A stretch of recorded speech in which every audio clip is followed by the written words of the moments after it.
És conegut que l'equip de govern socialista independentista de Gavà ha impulsat un programa participatiu amb el nom de Junts Fem Barri, que està finançat per la Diputació de Barcelona amb 1,4 milions d'euros.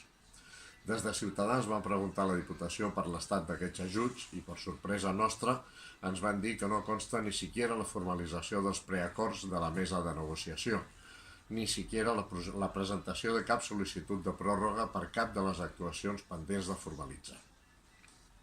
Al no haver procedit a formalitzar cap dels preacords de la mesa de concertació, Diputació no pot fer el decret corresponent i sense decret no es pot pagar a l'Ajuntament de Gavà cap factura d'aquestes obres.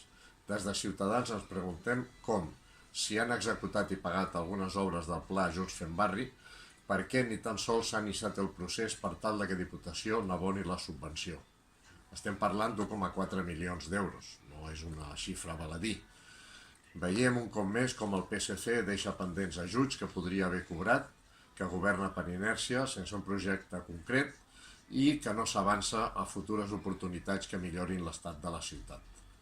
Per això nosaltres seguim convençuts que a Ciutadans estem preparats i som el canvi que Gavà necessita.